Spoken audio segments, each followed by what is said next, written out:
The sun beat down hard on the dusty streets of Dry Willow, a town where mercy was scarce and pride was traded more often than coin. It was a market day, and the townsfolk, gruff ranchers, worn-out miners, and sharp-eyed merchants had all gathered in the main square near the corral. Horses were being sold, cattle traded, and bets placed with the same rowdy excitement that filled the air every time there was something worth gawking at. But today, the crowd wasn't murmuring over a prize stallion or a strong set of oxen. Today, they were laughing at the edge of the corral, next to a broken-down wagon covered in road dust and dry weeds, stood a lanky trader named Merv Hodge, with a straw hat tilted on his greasy head and a cigar clenched between yellowed teeth. Merv loved attention more than gold, and what he was offering wasn't livestock, it was what he called a living joke. Behind him, sitting stiffly on an upturned crate, was a girl. She was no more than 16 or 17, maybe younger. It was hard to tell. Her clothes were threadbare, patched in places, and covered in trail grime. Her face was pale beneath the layers of dust, her hands clasped tightly in her lap. But what caught everyone's attention, what drew the laughter, was her limp. She had one boot, the other foot wrapped in torn cloth. Her right leg didn't stretch out straight, and when she moved, it dragged slightly behind her. "She ain't got much use," Merv called out, waving his hand like a carnival barker. "Can't walk straight, can't run, don't speak much neither. But if any of you gents want a charity case or a scarecrow for your fields, we're starting the bidding at $1. The crowd roared.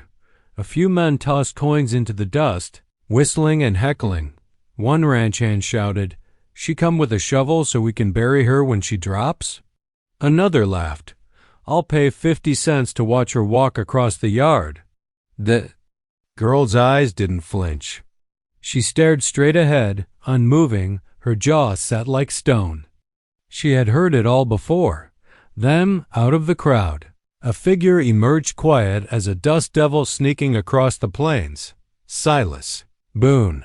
He was a man folks knew but never understood. He lived up in the rocky ridges past Sweetwater Creek on a stretch of land that used to belong to his family. Some said he had fought in the war, others said he was just a drifter who happened to stay. He didn't drink with the rest, didn't play cards, and hardly spoke unless spoken to. But when he walked into town, people parted like wind through wheat. He was tall and broad, with a coat that had seen too many winters and boots that struck the earth like hammers. His face was shadowed by a wide-brimmed hat, but his eyes cold gray and sharp, as cut stone missed nothing. He stopped in front of the girl, didn't laugh, didn't smirk, just looked. The girl glanced up, almost instinctively, sensing something different. There was no cruelty in his gaze, just quiet. Merv rubbed his hands. "Ah, Mr. Boone, fancy a purchase? You won't find better firewood that breathes." The crowd cackled again. Boone reached into his coat and pulled out $2 silver. They gleamed in the sun like coins minted by God himself. "I'll take her," he said. Silence fell like a heavy blanket. Merv blinked. "You what?" Boone didn't repeat himself. He walked forward, past the jeers and snickers, and gently reached down to help the girl stand. She hesitated. She'd been grabbed before, shoved and pulled, but this time was different. His hands were calloused, but steady. No force, no demand. She stood, swaying slightly on her bad leg, but Boone adjusted his pace to match hers. They walked away from the square, the girl limping beside the quiet man, as laughter turned to murmurs. "She ain't worth a sack of beans," someone whispered. "Boone's lost his mind," said another. $2 whole?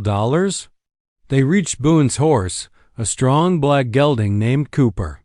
Without a word, Boone lifted the girl onto the saddle, swung up behind her, and gave the reins a soft pull. As they rode out of town, the whispers died down. People returned to their business. But not everyone forgot what they saw, especially not the girl. She clung to the saddle horn, unsure of where they were going or what would happen. But for the first time in weeks, maybe months, no one had hit her. No one had called her a curse or a cripple. The man behind her said nothing, but she could feel the quiet weight of his presence, like a wall at her back. By the time the town disappeared behind the hills, she finally spoke. Why? Boone looked out at the horizon, because no one else did. The trail to Silas Boone's ranch was long and lonely, winding through the canyons and brush of the Badlands, where the wind whispered tales older than bones and vultures circled slow over the ridges. The girl sat quiet in the saddle, still sore, still unsure. Her name, as Boone would learn a week later, was Elsie, but for now she was just the girl, limping, hollow-eyed, and ragged. Boone didn't press her. He wasn't a man of questions, and she wasn't a girl with answers ready to give. When they reached the ranch, a worn-down place tucked between hills and pines, it didn't look like much. The main house leaned slightly with age, its porch half collapsed on one side. A barn stood in the back with its doors askew, and a fence surrounded the corral like a crooked frame on a forgotten painting. There were no hired hands, no dogs barking welcome. It was a place of silence and ghosts. Boone dismounted and helped her down. She hissed softly when her bad leg touched the ground. He didn't comment, just steadied her arm and led her toward the bunkhouse, a separate shack that might have once held ranch workers, long before the war, long before the fire. Inside there was a cot, a wood stove, a wash basin, and a shelf of old books gathering dust. "You'll stay here," Boone said. Lighting a lantern, she nodded faintly. "Water's by the well. Wood stacked by the back. You're not a prisoner, and you don't owe me anything. You heal. That's enough." Elsie stared at him for a moment, confused by his blunt kindness. But before she could ask anything else, he turned and walked out, closing the door behind him with a soft click. That first night, she didn't sleep much. Too many nights of being chased off porches and campfires. Too many memories of what came after dark. But here, nothing came. No shouting, no footsteps. No fists. Only the distant howl of a coyote and the rustling of pine. In the morning, Boone brought bread and beans on a metal plate. Said nothing, just placed it on the table and left. She ate, slowly, cautiously. By the third day, he brought her salve for her leg. She refused it at first, pride bristling like a cactus. But by the fifth day, she let him apply it without flinching. His hands were rough, but careful, like someone who had once held things more fragile than skin. He didn't talk much, and neither did she. But the silence between them wasn't cold. It was like the hush between pages of a book yet to be read. On the seventh day, she stepped out to the porch using a carved stick as a crutch. Boone was working in the barn, hammering a loose plank. "I can help," she said. He glanced at her, surprised. Not because she offered, but because it was the first thing she had said since why. He nodded once. So she hobbled to the barn. At first, all she could do was hand him tools. But Boone watched her carefully, how she studied, how her fingers, though trembling, were precise. So he taught her how to feed the chickens, how to tie a rope properly, how to patch the fence. Nothing big. Just small jobs, steady jobs. Her limp was still there, but it no longer dragged her down.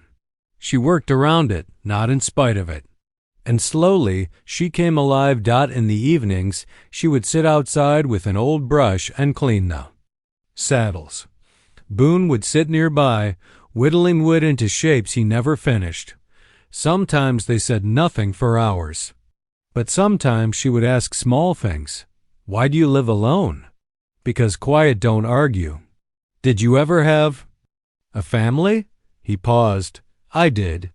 She didn't press. And he didn't lie. Over time, her story spilled out like water from a cracked jug piecemeal. Hesitant, but true. She'd been traveling with a caravan family through the mountains, selling goods, mending clothes, and helping cook. Raiders had. Struck one night. Flames, screams, horses running wild. When it ended, she'd been left with a torn leg and no one to claim her. The traitor, Merv, had found her weeks later limping down a road and took her in not out of mercy, but out of meanness. He fed her scraps, made her clean his gear, and promised she'd pay him back one way or another. When she slowed him down, he decided she was worth more as a joke than as cargo. That's how she'd ended up at the auction block. I wasn't supposed to be bought, she said one night, stirring the soup. Just mocked. Boone looked at her from across the table. They were wrong. It wasn't praise. It wasn't pity. It was truth. The weeks rolled by like thunderclouds, slow, heavy. But with the promise of rain. Elsie healed. She still limped, but now she walked longer, straighter. Boone taught her how to shoot first with a pellet gun, then with a real rifle. She took to it fast, her eyes sharp. He showed her how to ride, lifting her gently onto his old Mare starling. There were falls. There was pain. But there was laughter, too, the kind that startled them both when it escaped. Boone hadn't laughed in years. But when Elsie accidentally spilled molasses on his boots and muttered, "Guess that's a sticky situation," he'd let out a gruff snort that turned into a full laugh. It scared the crows off the roof. By the time spring came, Elsie had taken to calling the old ranch home in her head, though she never said it aloud. Boone didn't say it either. But he let her paint the bunkhouse shutters yellow. One evening, as they sat by the fire, she looked over and asked quietly, "If I weren't limping, would you have still taken me?" Boone looked into the flames. "You being broken didn't make you less, just made others blind to what was still whole." Elsie didn't answer, but her heart filled with something warm. Not pride, not gratitude. Belonging. And in that place between silence and sunrise, two broken souls found that sometimes healing doesn't come from fixing, but from being seen. The town of Dry Willow was a place where news moved quicker than wagons and twisted faster than a rattlesnake strike. So when Silas Boone, the reclusive war widower rancher, rode into town weeks after the auction with Elsie sitting tall in the saddle beside him, boots polished, hair braided, rifle slung across her shoulder, the town fell silent in a way even God might have paused to listen. The same folk who once mocked her limp now lowered their eyes when she walked past. The bruises on her soul were still healing, but her spine was straight, her hands steady, and there was a fire behind her gaze that hadn't been there when she first arrived. And some people didn't like that. Among them was Wade Creighton Welfy, cattleman, bank owner, and the kind of man who believed every soul had a price and every woman a purpose. His son, Dale, was one of the loudest at the auction the day Boone paid $2 for the girl. Dale had tossed pennies at Elsie's feet and called her Limpy. Now he didn't laugh, not when he saw her riding Boone's second horse down Main Street with her head held high. Not when she walked into the general store with a list and silver coins in hand, looked the clerk in the eye, and asked for goods like she belonged there. Creighton saw it too, and something in his pride curdled. He called Boone a fool behind closed doors, told his ranch hands to keep an eye on the old man's property, asked questions he had no right asking, how much land Boone still had, how many cattle he ran, whether the water from Sweetwater Creek could be diverted if someone happened to build a new fence upstream. The truth was, Creighton had always wanted Boone's land. It was nestled between two hills with natural water, grazing pasture, and a hidden spring no one else had access to. Boone had refused to sell it 3 times. Quietly, politely. But refusal doesn't sit well with men like Creighton, and now that Boone was no longer just an old war ghost, But the man who turned a town's cruel joke into a working ranch hand with grit and charm, Creighton's hate grew teeth. That summer, the first sign came quietly. A calf went missing. Boone thought it wandered. Then the chicken coop door was left open and a fox got in. Strange, since Boone always locked it. A few days later, the barn well was poisoned. Boone found dead frogs and a foul stench in the water. Elsie got sick from a cup she drank before they noticed. Boone said nothing. He had the look of a man who'd seen too many games played behind smoke and whispers. But Elsie, she saw the pattern. She felt the unease in the air. One evening, after her fever broke, she sat with Boone on the porch. "This ain't just misfortune," she said softly. Boone nodded. "I know. Creighton?" Boone stared at the dark horizon. "Most likely." Then, "Why do nothing?" Boone looked at her. "Because if you push a snake before it's coiled, it bites and runs. Let it coil. Then you cut its head off." Elsie wasn't sure if he meant literally. She didn't ask that, so they watched and waited. Elsie began riding out further each morning, pretending to check the cattle, but really watching the tree lines and ridge paths.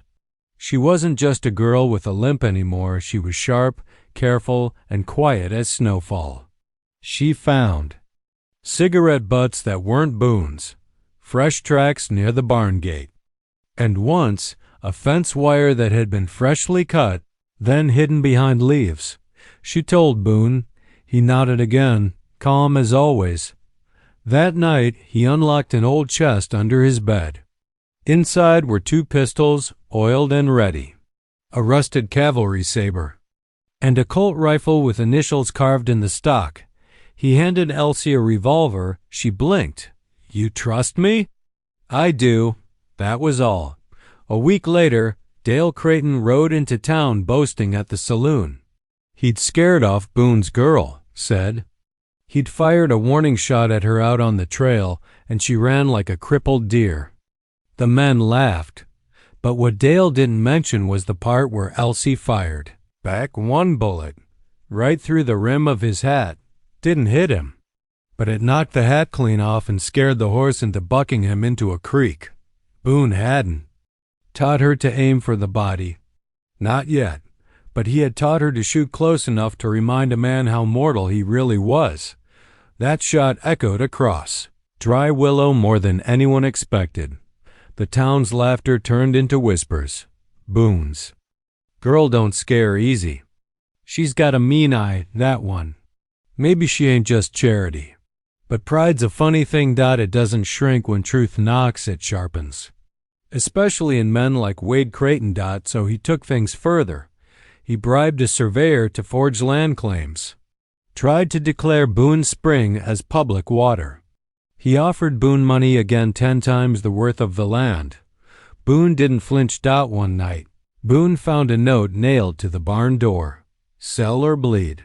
No name, no signature. But Boone didn't need one. He folded the note, lit it on fire with his pipe, and watched it burn. Elsie stood beside him in the dark, her rifle in hand. "I ain't scared," she said. Boone looked at her. "You should be," he replied. "But that's what makes you brave." They didn't ride into town for help. They didn't plead with the sheriff who owed Creighton more favors than debts. They just fixed the fence, cleaned the rifle, and waited. Because trouble wasn't a matter of if anymore. It was when. And the girl they once mocked, the one sold for $2 and a laugh now, stood watch on the ranch porch every night, her eyes sharp beneath the brim of a borrowed hat. A storm was coming, and this time they weren't running. Dusk rolled in like a warning. The sky burned orange over the hills of Dry Willow, casting long shadows across Silas Boone's ranch. In the hush of twilight, every cricket chirp felt louder. Every wind gust stirred something uneasy. Inside the main house, Boone checked his rifle for the 3rd time. Not out of fear, out of certainty. He had seen this kind of stillness before, in battlefields, in camps before ambushes. It was the silence that came before men made violent choices. On the bunkhouse porch, Elsie sat, her eyes scanning the tree line. Her bad leg was wrapped tight, her boots laced, her braid tucked under Boone's old cavalry hat. The Colt rifle rested across her lap like it belonged there. She didn't ask if they were coming. She asked how many. 5, maybe 6, Boone said, loading his final round. 3 hired hands, Creighton's son. Maybe Creighton himself if he wants to make a statement. Elsie nodded. Then we aim for the bold ones. Boone gave a rare smile. Don't aim to kill? Not yet. Just make them wish they hadn't come. The first shot didn't come until the moon rose. It wasn't aimed at them. It was aimed at their water barrel. The wood shattered, spilling Boone's reserves onto the dirt. A message. Elsie didn't flinch. She already had a lantern turned low. Sitting behind a barrel of flour in the barn, ready to draw attention. Boone stood near the fence post with his rifle at the ready. They knew the layout better than anyone. The dry well, the collapsed shed, the slight slope behind the corral that no outsider ever noticed, that was the key. Creighton's men came in under the cover of darkness, horses tied up in the mesquite. Half a mile off, they approached in a half circle, figuring Boone would panic, or the girl would scream. They didn't expect the tripwire. When the first man crossed the fence, Elsie pulled a line from her hiding place, an old cowbell attached to a taut rope. Clanged that the sound echoed across the ranch, sharp and metallic. Boone stepped out of the shadows and fired once. The bullet struck the ground a foot from the man's boots. Next one finds your kneecap, Boone growled. The men froze, but Dale Creighton wasn't afraid. He had his daddy's arrogance and too many drinks in him. She's just a cripple with a toy gun, he yelled, aiming toward the barn. Light her up. But when he fired, the shot hit nothing but wood. Elsie didn't fire back, not yet. Instead, she let the second man step closer, sneak toward the barn door with a lit match. That's when the oil-soaked hay ignited, not from his hand, but from Thum's tump-churums. A lantern she'd rigged to tip when the barn door creaked open. Flames leapt high, not toward the bunkhouse, but away from it, toward the open pasture where Elsie had lured them. Light poured over the field, exposing every hidden face, and she stepped out from the hayloft above, rifle aimed, eyes blazing. Drop it, she called. 2 of the hired men looked up and did just that, dropped their weapons and raised their hands. But Dale didn't. He shouted, "She won't shoot me." Boone wouldn't let her. He turned to fire again, but by then Boone was already behind him. Boone didn't yell, didn't curse. He slammed the butt of his rifle into Dale's jaw with the force of a falling tree. The boy dropped, unconscious. Another gunshot rang out, this one real. A bullet skimmed Boone's shoulder. Elsie cried out, "Silas!"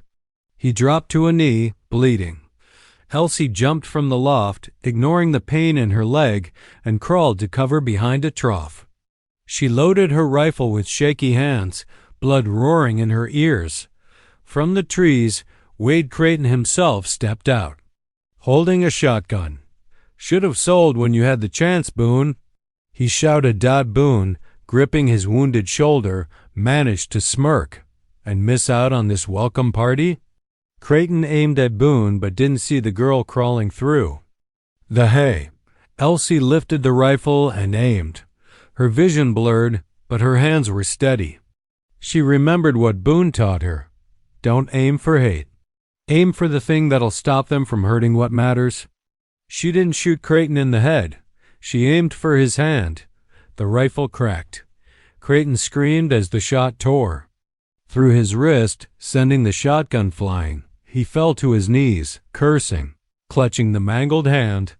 Elsie limped to Boone's side and helped him up. By then, the other men had dropped their guns. 1 ran. 2 surrendered. The ranch was lit with firelight and smoke, but the battle was over. Elsie sat beside Boone in the dirt, blood on her shirt and dust in her mouth. Her hands were shaking, but she held onto his coat like a lifeline. "You all right?" she asked, her voice cracked. Boone groaned. "I've been worse." She let out a short laugh, then winced. Boone looked at her, really looked at her. "You saved my life." She blinked. "You taught me how." "No," he said slowly. "You saved it long before tonight." They sat in silence, wounded and alive, the ranch still standing behind them.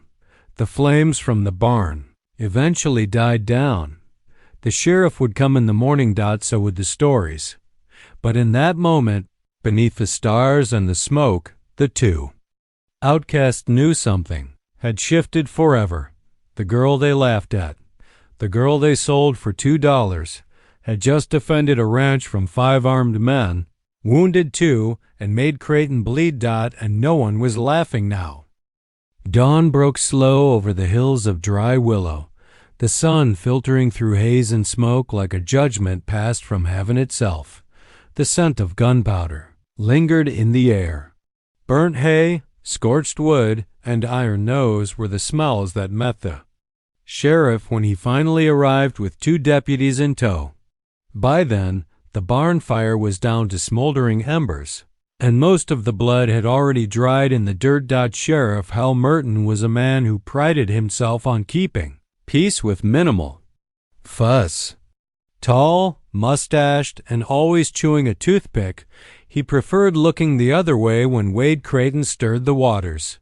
But this morning there was no looking away, because Wade Creighton, wealthiest landowner in 3 counties, was sitting on the ground, moaning with a bullet through his wrist and his son unconscious at his side, bruised and bleeding. And standing behind them was Elsie, a girl once limping, once laughed at, now holding her chin high, a blood-streaked bandage across her temple, and a rifle resting against her shoulder like a sheriff in her own right.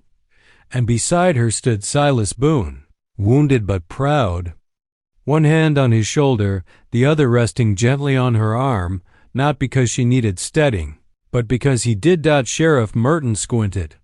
"Somebody want to tell me what the hell happened here?" Boone nodded toward the dirt. "Ask him." Wade Creighton tried to speak but only managed to groan. Elsie stepped forward. "They came in the night, 6 of them.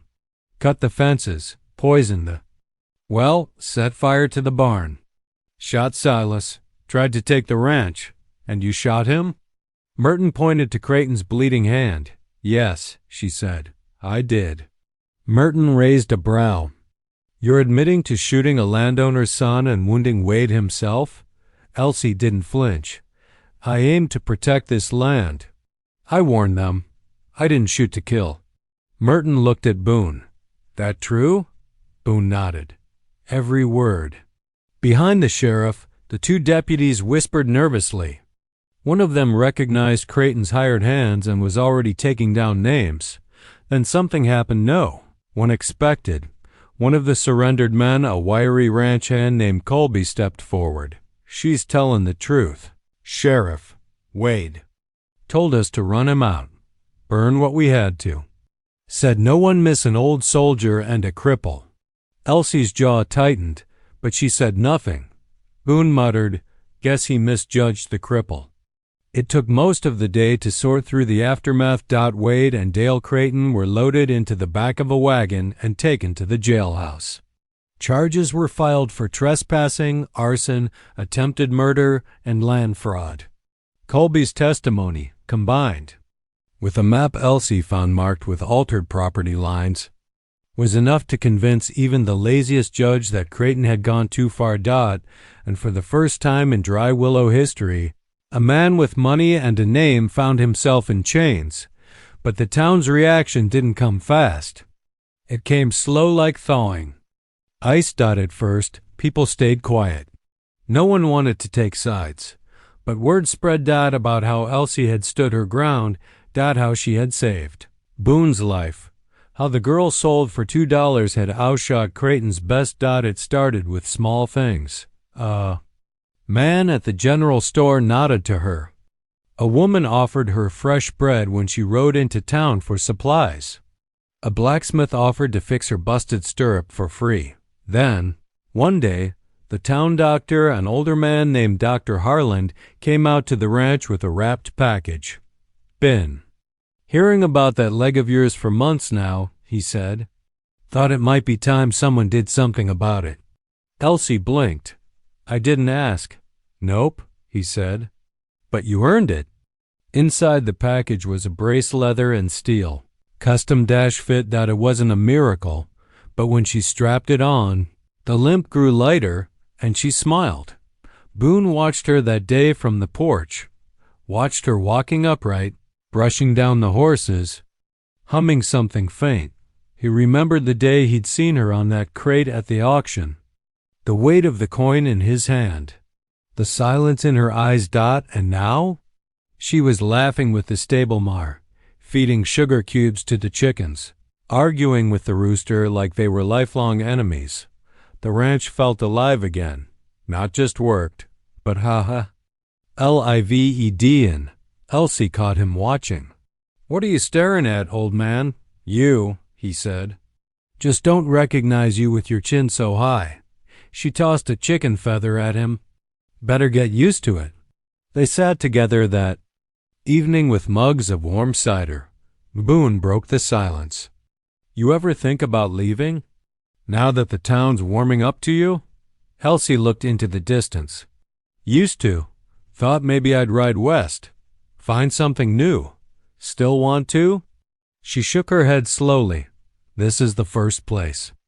"No one's tried to break me down." Boone nodded. "Then stay." "If you want, I will. But I want to change something." "What's that?" "I want people to stop calling me the girl you saved." Boone tilted his head. "And what should they call you?" She smiled. "The girl who saved you." In the weeks that followed, the ranch became something else entirely, a place of healing. Boone opened the gates to orphan kids and wounded animals alike. Elsie taught young girls how to hold a rifle, how to ride, how to mend fences and speak loud even when their voices trembled. She was still the same Elsie, fierce, clever, quiet at times, but now the town saw her clearly. They didn't see the limp. First, they saw the fire in her, the strength, and in Boone. They saw something reborn. The man who had once buried his heart with his wife and child now carried it again in the way he guarded the land, the people on it, and the future it now held. The ranch had once been a graveyard of grief. Now it was a place of reclamation, and the town knew it. One day, the preacher stood up in the middle of Sunday service and said, "You remember when they laughed at the man who paid $2 for a limping girl? Now he's the richest man in Dry Willow, not in coin, but in purpose." No one disagreed. No one laughed, because some truths are too loud to ignore. The morning sun rolled over the canyons like liquid gold, breaking the chill that had gripped the valley during the long night.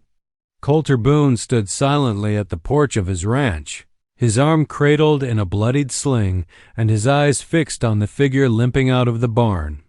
Ellie, the girl who had been tossed aside, sold for $2, mocked, discarded, and yet she was the reason he still breathed. Ellie walked with determination, her limp more pronounced after the events of the night before. But she carried herself like a warrior who had survived her final battle. Her hair, once matted and tangled, had been pulled back neatly. Her dress, though still worn and patched, had been cleaned and tucked in with care. The rifle that had once belonged to Colter's father hung across her shoulder, not as a threat, but as a symbol of what she had become. The night before had been war. After the bandits rode in, demanding Colter's land and stock, they were sure they'd find an easy target. A man alone, a limping girl, no sheriff for miles. They had counted wrong. Colter had taken the first shot to the shoulder while trying to block the front gate. Blood had poured down his side, and he'd staggered to the porch, gritting his teeth to stay conscious. Ellie, without hesitation, had dragged him into the house.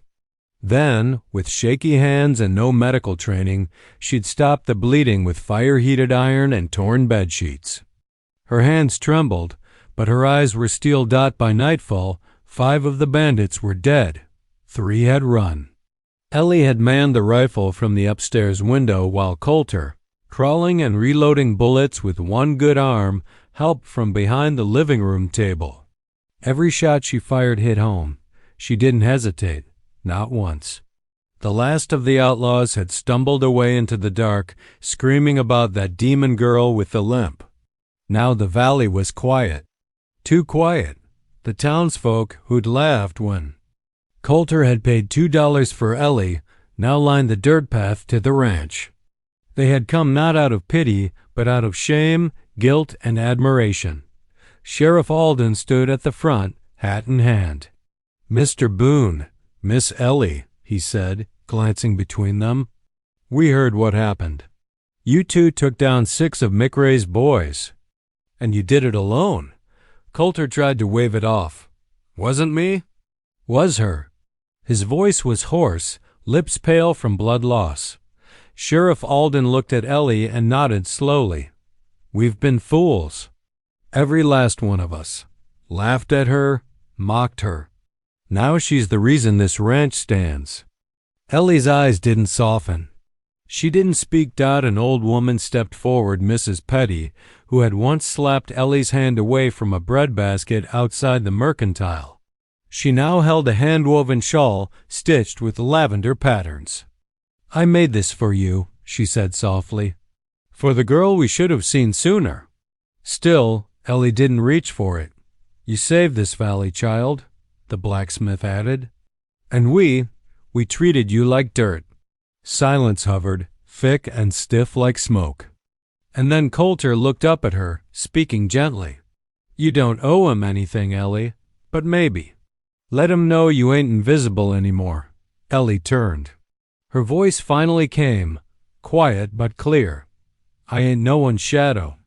I got a name. Ellie Boone, and I ain't going anywhere." She turned to Coulter. "You said something once. Said I'd be the best damn thing that ever happened to you." He smiled through the pain. "Ain't a lie." The sheriff cleared his throat. "Town's holding a celebration this weekend. In your honor, both of you. That girl we all laughed at? Ain't nobody laughing now. The day's past. Ellie stayed. Not because she owed Coulter, because they had built something together. She became his partner in every sense. They repaired fences, wrangled cattle, and rebuilt the barn. Her limp never disappeared. But nobody ever saw it the same way again. She taught herself to read, with Coulter guiding her by lantern light. She cooked, cleaned, and later ran the ranch books better than most men could. Soon, they began adopting. Abandoned colts, stray mutts, even 2 orphan children from the mining town to the west. The girl who was once bought for $2 became the soul of the Boone Ranch. One autumn day, years later, Coulter sat on the porch, gray at the temples, smile lines deepened, and watched as Ellie galloped across the field on a dappled mare, her limp barely visible in the saddle. The orphans played near the stable. The land was golden, stretched wide and vast like a promise fulfilled. Visitors still came. Tourists, ranchers, drifters. Some would whisper, "Is that the girl? The limping one who saved him?" And the children would proudly answer, "That's Mama Ellie. She's tougher than any outlaw, faster than any gunslinger. Papa says she's the reason this ranch still stands." And if you passed through that valley, you'd see a wooden sign carved above the archway, "Ellie Boone Ranch, built with grit, guarded by grace." No one laughed anymore, not when they remembered what she did, not when they saw what she became, and certainly not when they stood in the presence of the girl once sold for $2 who proved, beyond all measure, that she was worth more than gold.